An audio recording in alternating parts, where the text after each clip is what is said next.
আপনি আমি আজকে থেকে চিন্তা করব যে আমরা পৃথিবীতে বেঁচে আছি কি জন্য, বলেন আমাদের বেঁচে থাকার কারণটা কি? আপনি আমি পৃথিবীতে বেঁচে আছি কেন? আল্লাহ পাক আমাকে আপনাকে হায়াতে রাখছেন কেন? দুইটা কাজ আমাদের। যত কিছু আমাদের আশেপাশে ঘুরতেছে, স্ত্রী, সন্তান, ব্যবসা বাণিজ্য, চাকরি বাকরি, এইটা সেইটা, এগুলো সবই গৌণ। আমাদের মুখ্য কাজ দুইটা: আল্লাহর ইবাদত করা, তার জমিনে তার দিন কায়েম করা। বাকি সব কিছু এর আওতাভুক্ত। ইবাদতের মধ্যে এটা ইবাদতের মধ্যে এটা কাউন্ট হবে। আমার সন্তানের প্রতিপালন, স্ত্রী ভরণ পোষণ সব ঠিক আছে, কিন্তু আমার মূল কাজ দুইটা। এক, আমি ওয়া মা খালাকতুল জিন্না ওয়াল ইনসা ইল্লা লিয়াবুদুন, এর উপর আমল করব। একটা হচ্ছে ইন তানসুরুল্লাহ ইয়ানসুরকুম ওয়া ইউসাব্বিত আকদামাকুম, এটার উপর আমল করব। ওয়া ইন তাতাওয়াল্লাউ ইয়াস্তাবদিল কওমান গায়রাকুম, এটা মাথায় রাখবো। অর্থ হচ্ছে আল্লাহ বলেছেন তোমরা আল্লাহর দিনকে সাহায্য করো, আল্লাহ তোমাদেরকে সাহায্য করবে। আল্লাহ বলেছেন তোমরা যদি মুখ ফিরায় নাও, আল্লাহ তোমাদেরকে সরাই দিবেন, নতুন কওম নিয়ে আসবেন। আল্লাহ পাক বলেছেন আমাদেরকে উদখুলু ফিস সিলমি কাফা, পরিপূর্ণরূপে ইসলামে প্রবেশ করো। আল্লাহ পাক আমাদেরকে বলেছেন যে ওয়ালা তামুতুন্না ইল্লা ওয়া আনতুম মুসলিমুন, পরিপূর্ণ মুসলিম না হয়ে মৃত্যুবরণ করো না। কত আয়াত আছে। আরেকটা আয়াত আমি শুরুতে বলেছিলাম, ইন্নাল্লাহা লা ইউগাইয়িরু মা বিকওমিন হাত্তা ইউগাইয়িরু মা বিআনফুসিহিম। আল্লাহ পাক কোনো কওমের অবস্থা ততক্ষণ পর্যন্ত পরিবর্তন করেন না যতক্ষণ সেই কওম তাদের নিজেদের অবস্থা পরিবর্তনের ফিকির না করে, চেষ্টা না করে। অতএব শুরুটা ব্যক্তি থেকে হবে। আমরা সবাই নিয়াত করতে পারি ইনশাআল্লাহ যে আমরা আমাদের আগামী পুরা জীবনটা শুধু এক আল্লাহর জন্য ঢেলে দিব ইনশাআল্লাহ। আমাদের সব কাজ হবে আল্লাহর সন্তুষ্টির জন্য।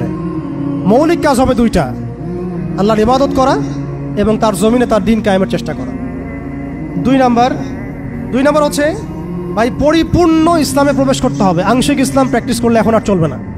অনেক হয়েছে, ওয়াজ তো শুনতেছেন 10 বছর থেকে। আমি তো মুসলিম পরিবারের সন্তান। 30 বছর হয়ে গেছে বয়স, 35 বছর হয়ে গেছে বয়স। এই যে আমাদের অনেকের বয়স 40-50 হয়ে গেছে। আর কি, আর কত? দুনিয়া তো দেখলাম, দুনিয়া তো যথেষ্ট দেখলাম। অতএব পরিপূর্ণ ইসলামে প্রবেশ করতে হবে। এটার মাধ্যম হচ্ছে আল্লাহ পাকের সব হালাল মেনে চলবো, হারাম মেনে চলবো, সব আদেশ মেনে চলবো, নিষেধ ছেড়ে দেবো, সুন্নাহ ভিত্তিক জীবনযাপন করবো ইনশাআল্লাহ।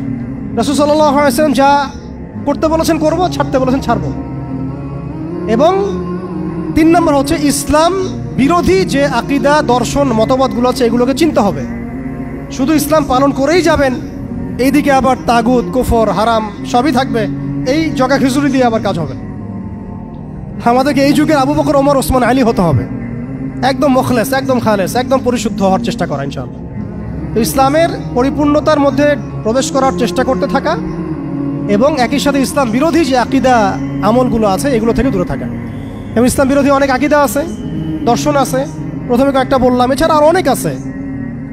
মুরজি আকীদা আছে, জাবারিয়া আকীদা আছে, কাদারিয়া আছে, আপনার মুতাজিলা আকীদা আছে, রাফেজি আকীদা আছে, খারেজি আকীদা আছে। এগুলো সম্পর্কে চিন্তা হবে এবং আহলে সুন্নাহ ওয়াল জামাআর আকীদার উপর থাকতে হবে।